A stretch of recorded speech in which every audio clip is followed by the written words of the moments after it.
What's up, losers? Today I'm back with another r/fatlogic bonanza. Checking out a couple of interesting posts, sharing a few thoughts and observations about them, and trying my best to hold on to as many brain cells as possible through the whole process. This is episode 110 in the fatlogic series. And I'm ready to go. So without further ado, let's get into it. Damn, I kinda hate thin people. Hashtag out of all the thin people I've known with eating disorders, only one has been a fat activist.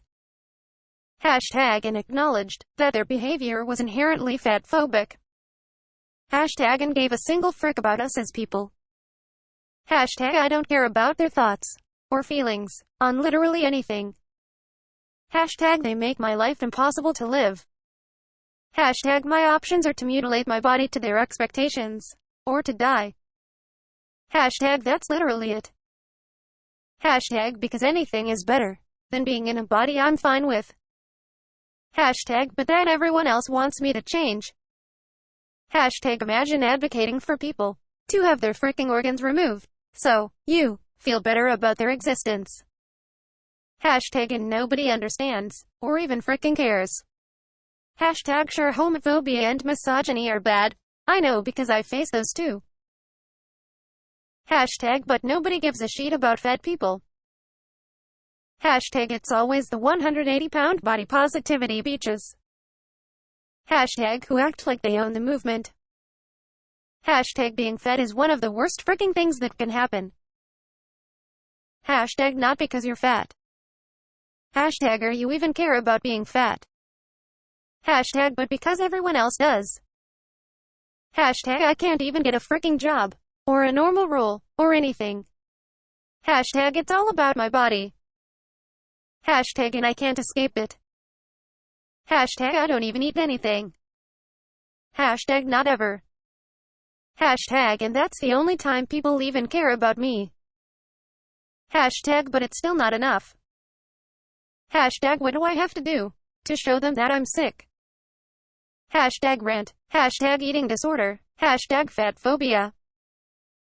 Damn, that's a lot of hashtags. I probably could have refrained from including them in my reading, and I'm sure you would have thanked me for it. But I wanted you to have the whole, authentic experience. So you're welcome, haha. There's a lot to unpack in this post, without a doubt, but to be completely honest, I don't have the energy for a full, line-by-line deconstruction. I found the post difficult to follow at times, and a lot of what's there is just angry complaining, so some of that can probably be skipped over. I guess I'll just respond by listing out a couple of my observations, and go from there. 1. While I appreciate this poster's honesty in just saying that they hate thin people, I find this admission pretty damning. Like, regardless of what justifications you might try to offer in your post. If you start off by expressing your antipathy to a whole group of people based on their weight, I'm going to have a hard time feeling sorry for you when you moan about the apparent mistreatment of fat people, which seems to be basically all this post aims to do. So right off the bat, the post shoots itself in the foot by assuming the moral high ground, without actually taking the high road to get there. 2. You can't honestly be surprised that there aren't many thin fat activists. Right, not only is fat activism largely a load of self-indulgent hooey, but it also regularly involves attacking thin people for their bodies, trying to make thin people foot the bill for fat people's poor life choices, and diminishing thin people's accomplishments in the realms of health and fitness, by attributing everything to random genetic chance. The only reason for a thin person to support fat activism, as far as I can see, is if they're a masochist, with a proclivity for misinformation. And I guess there just aren't that many of those running around, haha. And as far as thin people with eating disorders specifically go, the fact that you're making their struggles all about you, and accusing them of fatphobia, rather than showing a little empathy and understanding, probably doesn't help. Like, there's a lot more going on behind someone's eating disorder than just not wanting to be fat. And if you can't be bothered to even try to understand that, then you can't exactly blame thin eating disordered people for not taking an interest in your problems.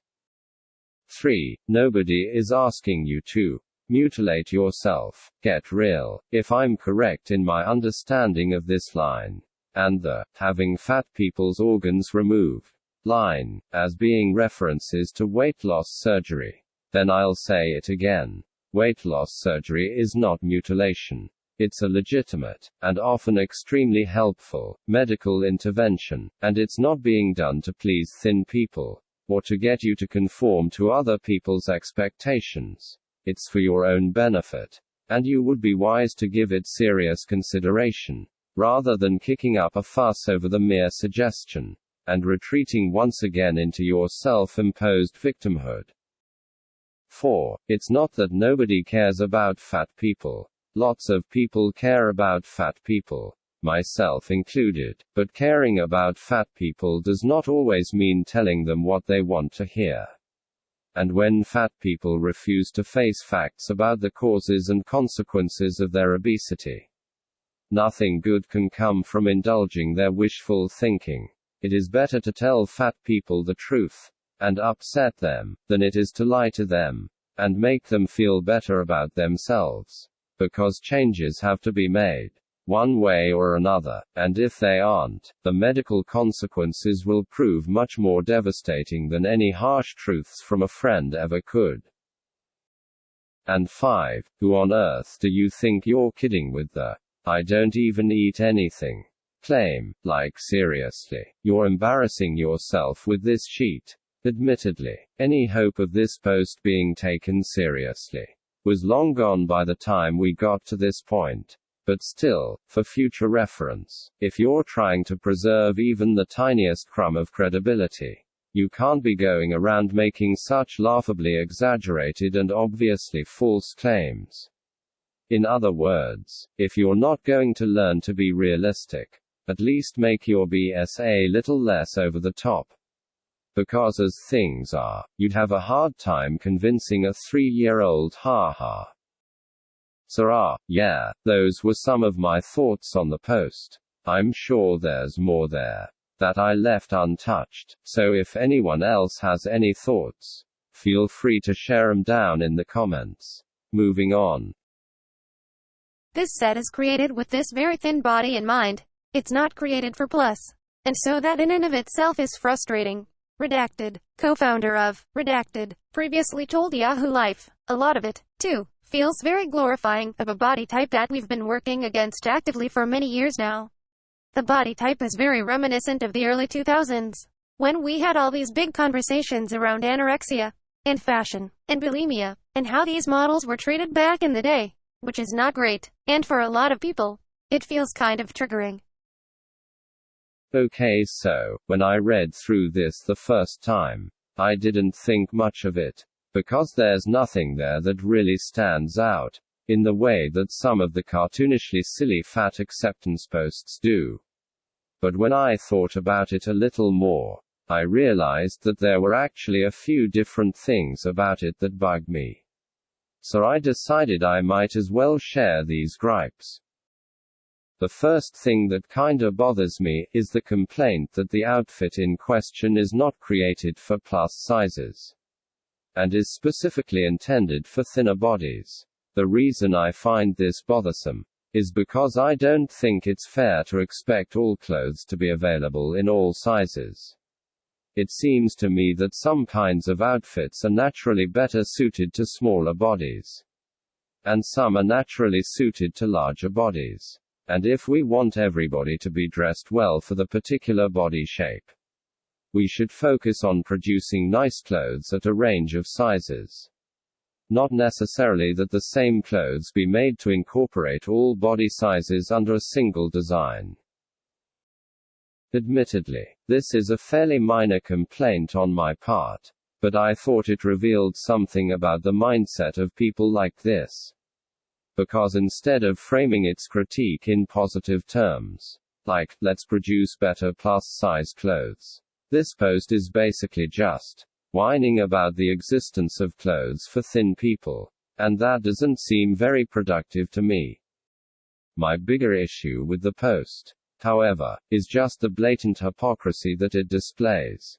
Because as far as I'm concerned, you don't get to go on and on about the need for more plus-size clothing and representation, when many of the plus-size bodies that they would cater to are obese and unhealthy, while simultaneously attacking smaller sizes for promoting eating disorders. It's ridiculous. If your health-based critiques only cut one way, then you're not really concerned with health at all. You're just concerned with bringing thin people down, and you see this as the most socially acceptable way to do it.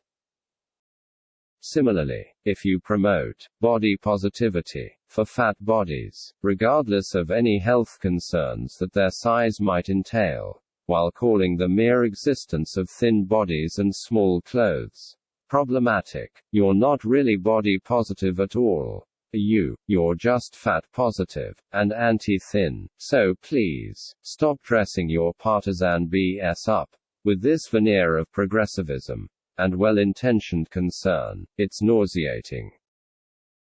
I smell your stinky, disgusting ignorance from here. You are so pathetically ignorant. If you genuinely think size has anything to do with health, numbers, /weight, etc., are not a determination of health. It's about one's behaviors. You can be healthy at any size.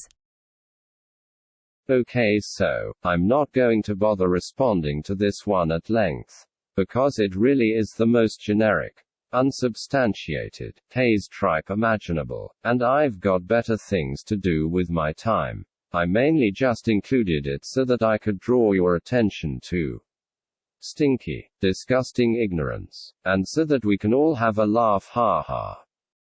No, but seriously though, is this kindergarten? You know the discourse is in a sorry state when people are calling each other STiNkY. It certainly doesn't scream productive dialogue, does it? So I'm going to take the high road on this one, and try to restore a little decorum to whoever wrote this post. I disagree with your ideas, like, a lot, but I'm sure you smell very nice. And so does your ignorance, ha. Well, that's all I've got for you today. I hope you enjoyed the posts and my commentary, and that you weren't too upset by the schoolyard insults. What do you think? Is it cool to hate thin people? Is it fair to criticize thin bodies for being unhealthy, while doing your best to normalize obesity? Are we all STiNkY, disgusting ignoramuses? Let me know in the comments.